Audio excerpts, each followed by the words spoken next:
one of the keys is remember where you came from. Keep that shit in the front of your mind, and when shit goes bad and it goes sideways, a lot of shit does, you're getting booed out of the fucking building, or you're coming through this injury, or people are writing you off. Oh, you guys ain't gonna fucking make it. You know, any of that shit.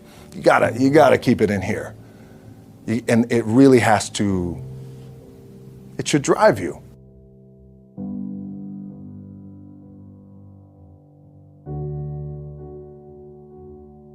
This idea and this notion that you could be anything you want and you can accomplish anything you want, right? We hear that. You've heard that from the time you were little boys. You hear that now. You're already incredibly accomplished.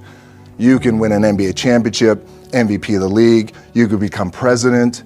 You could become governor. You could be in entertainment.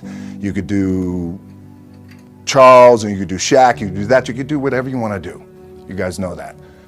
The thing that has worked for me is to remember the hard times.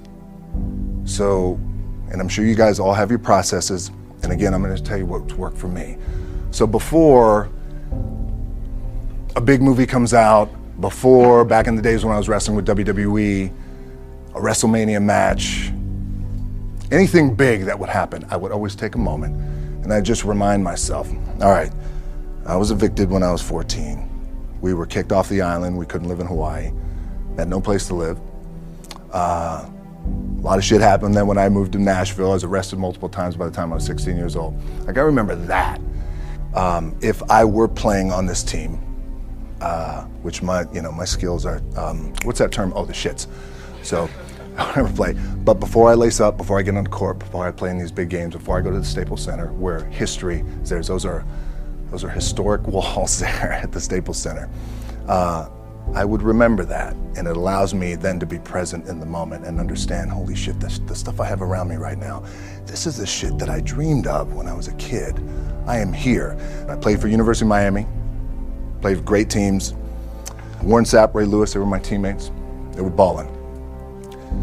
Warren Sapp was playing tight end that time. I was starting defensive tackle. Yeah, they moved him over to D-line.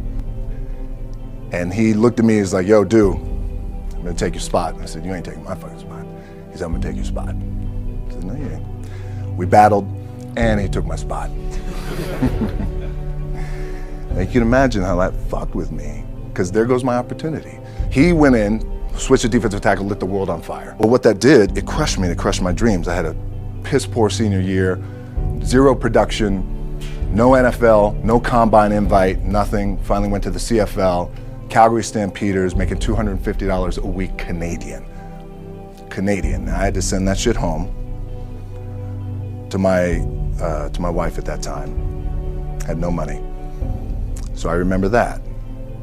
When I got cut from Canada, I had $7 in my pocket. And I always